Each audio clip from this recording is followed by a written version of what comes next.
Hello everyone, কেমন আছো সবাই? আশা করি সবাই খুব ভালো আছো, সুস্থ আছো। আমরাও খুব ভালো আছি। Welcome to my another new blog.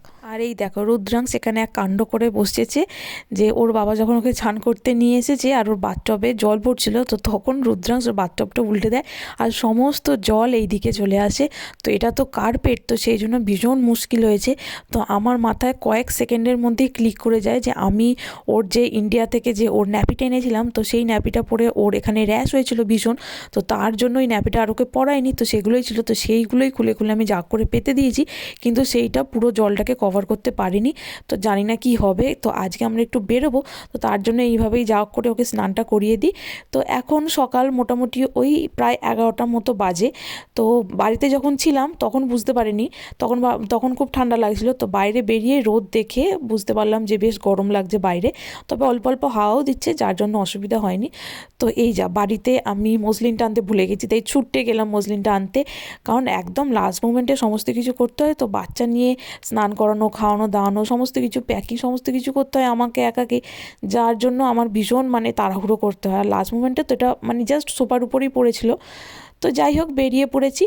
আর আমরা আজকে যাচ্ছি হচ্ছে ভান্ডারাতে। তো আমার এক বান্ধবী ভান্ডারা দিচ্ছে, তো সেটা হচ্ছে এখানে যে হিন্দু টেম্পল আছে আমাদের কাছাকাছি, তো সেখানেই ওর ছেলের চাকরি হয়েছে নতুন, তো তার জন্য ও ভগবানের কাছে পুজো দিচ্ছে। তো এই পুজোতেও বিভিন্ন মানুষদেরকে বন্ধু বান্ধবদেরকে নিমন্ত্রণ করে সেখানে ওদের ভোজন দেওয়ায়। তো সেই জন্যই আজকে আমাদেরও ইনভাইট করেছে, তো আমরাও যাচ্ছি। আজকে হচ্ছে রবিবার, মোটামুটি এখানে সবাই শনিবার রবিবার করেই দেয় ছুটির দিনে, যাতে সবাই ওখানে আসতে পারে।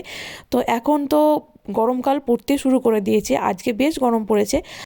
এইখানটা দেখো কি অপূর্ব সুন্দর লাগছে দেখতে। গাছগুলোতে তো পাতা নেই, পাতা থাকলে না জানি আরও কত সুন্দর লাগতো। আর এইখানে যেহেতু এখন প্রচণ্ড রোদ বেরিয়েছে আজকে, তো এই রোদ পড়ছে বলে সবুজ ঘাসের উপর ভীষণ সুন্দর লাগছে। আর যেহেতু আর প্রায় 1 মাস পরেই গাছে পাতা চলে আসবে, মোটামুটি গরম পড়েই যাবে, তো তার জন্য অপূর্ব সুন্দর লাগছে। দেখো একদম ঘন ঘাসের যেন গালিচা পেতে দিয়েছে মনে হচ্ছে।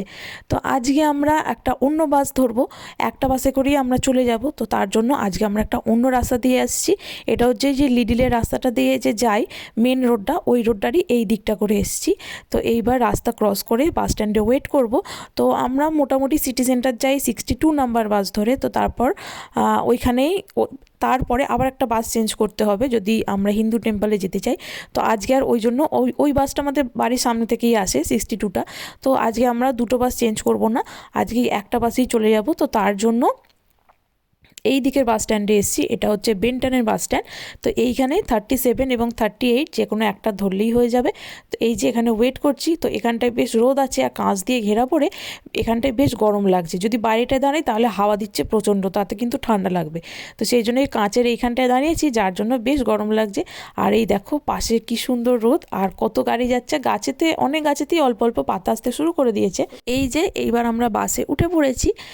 তো এইখানে আমাদের যে হিন্দু টেম্পল আছে, এখানে প্রায় প্রত্যেক সপ্তাহতেই কেউ না কেউ ভান্ডারা দিতেই থাকে। তো বিভিন্ন অজুহাতে আর কি, ভগবানের সেবা দেওয়াই হচ্ছে এখানের প্রধান উদ্দেশ্য সবার। তো প্রত্যেকেই এখানে ছোটোখাটো করে ভান্ডারা দেয় নিজেদের সাধ্য মতো। তো এই যে চলে এসেছি আমরা হিন্দু টেম্পলে। মন্দিরটা আছে দোতলাতে। তো এই যে এর ভিতরে ঢুকলেই হচ্ছে মন্দির, ওটাই হচ্ছে মন্দিরের দরজা। আর এইখানে আছে জুতো রাখার র্যাক, তো জুতো খুলে আমাদের ভিতরে যেতে হয়। আর এই যে আস্তে আস্তে রুদ্রাংশ ঘুমিয়ে পড়েছে, তো ওকে এখানে রেখে আমরা জুতো খুলছি। আর এখানে বেশ কয়েকটা চেয়ারও দেওয়া আছে, যাতে বসে আমরা জুতো খুলতে আমাদের সুবিধা হয়। আর এর অপোজিটে আছে টয়লেট। আর এইখানেই কিন্তু আমাদের ওই যে দুর্গা পুজো হয়, সেটা কিন্তু এইখানে নয়, সেটা এর পাশে। আর এই যে মন্দিরের ভিতর চলে এসেছি। আর আজকে কিন্তু ঠাকুরদের ভীষণ সুন্দর করে সাজিয়েছে। একদিকে আছে রাম সীতা, এখানে আছেন হচ্ছে মহাদেব আর পার্বতী, গণেশ আছেন, আর তার সাথে তার স্ত্রী আছে, আর আছে হচ্ছে রাধাকৃষ্ণ। আর একজন আছেন, উনি হচ্ছেন ওই যে মাতাজি হন, যে উনি জয় মাতাজি যিনি হন উনি। আর এই দিকে আছে হচ্ছে একটা তিরুপতিনাথের মূর্তি। আর তার সাথে চারিদিকেই আছে অনেকগুলো ভগবানের, হনুমান, মহাদেব, তারপর রাম সীতা, সবার ছবি। আর এই যে এইখানে আমাদের যিনি নিমন্ত্রণ করেছেন, অর্থাৎ যিনি ভান্ডারা দিচ্ছেন, পুনমদি, ওনার হাজব্যান্ড এবং ওনার 2 ছেলে, এবং বাকিরা হচ্ছে ওনার বন্ধু বান্ধব। তো সবাইরা বসে এখানে পুজো করছেন, হোমযজ্ঞ করছেন। তো এখানেই মন্ত্র পাঠ হচ্ছে। আর এখানে দেখছি প্রত্যেকের হাতেই একটা করে বই আছে। তো তো এই বইটাতেই সমস্ত রকম মন্ত্র লেখা আছে যাতে সবার পড়তে সুবিধা হয়। আর এই যে উপর দিকটা দেখছো, এই উপর দিকটায় এই যে আগুন জ্বালিয়েছে, এখানে তো আগুন জ্বালানো যায় না, তাহলে এখানে অ্যালার্ম বাজতে শুরু করে। তো সেই জন্য এইখানের উপর দিকটা করা যাতে ওই ধোঁয়াটা উপর দিয়ে বেরিয়ে যায়। আর এই যে এইখানে এসছে হচ্ছে আশি, তো আশিকেও নিমন্ত্রণ করেছে, কিন্তু ওর রেডিওতে ওর শো আছে, যার জন্য ও আয়রাকে রেখে আমাদের কাছে চলে যায়। তো আয়রাকে পেয়ে তো রুদ্রাংশের খুব মজা, আর আমিও একটু শান্তি পেয়েছি আয়রাকে পেয়ে, কারণ ওর কাছে রুদ্রাংশকে আমি নিশ্চিন্তে রাখতে পারি। আর এই যে রুদ্রাংশ ঘুম থেকে উঠেই আয়রা দিদিকে দেখেই লাফিয়ে পড়েছে ওর উপরে, আর আয়রা ওকে নিয়ে ঘুরে বেড়াচ্ছে, খেলছে।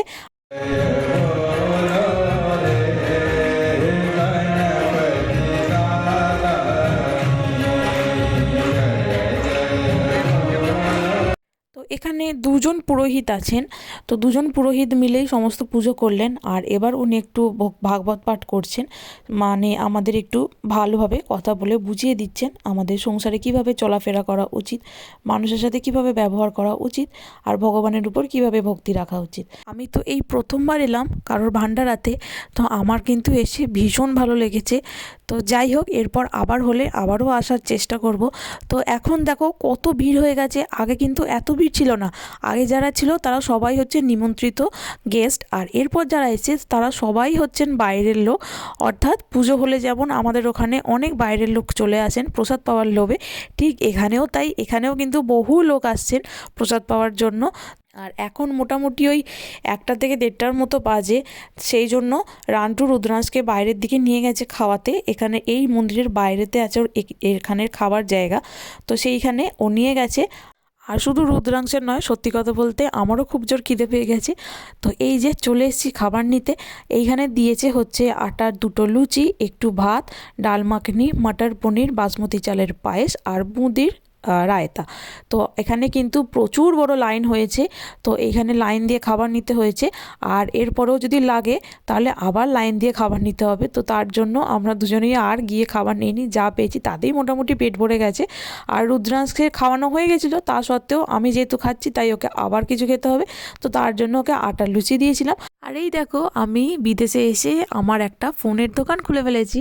আর এই যে এইবার আমরা বেরিয়ে পড়েছি, এখন বাজে মোটামুটি ওই 3টে। তো এরপর আমরা এখানে বাসের জন্য ওয়েট করছি, এখান থেকেও একটাই বাস ধরবো, সেই বাসে করেই একবারে বাড়ি চলে যাব। তো এখন কিন্তু বেশ ঠান্ডা লাগছে, ভাগ্যিস ওর জন্য টুপি ফুপি নিয়ে এসেছিলাম, আর ভাগ্যিস আমরা জ্যাকেট পরে এসেছিলাম। এরপর আমরা বাড়ি ফেরার রাস্তায়, আর এইখানে এই যে একজন যিনি গার্ডেনিং করেন এখানে, তো এখানে সমস্ত মাটি ফাটি ফেলে সমস্ত তৈরি করেছেন নতুন গাছ বসাবার জন্য। আর এই যে দেখো, এইখানে ফাঁকা মাটিতে মানে ঘাসের উপরে ছোট ছোট টিউলিপ গাছের চারা বসিয়েছে, দেখো ছোট ছোট টিউলিপ ফুলও হয়েছে। তো চলো তাহলে আজকের ব্লগটা আমি এখানেই শেষ করছি, আবার একদিন দেখাবো অন্য একটি ব্লগে। তোমরা সবাই ভালো থাকবে, সুস্থ থাকবে, আর আমার ব্লগগুলো যদি ভালো লেগে থাকে তাহলে অবশ্যই লাইক কমেন্ট ও শেয়ার করে আমার পাশে থেকে আমায় মোটিভেট করো। আজকের মতো বাই বাই।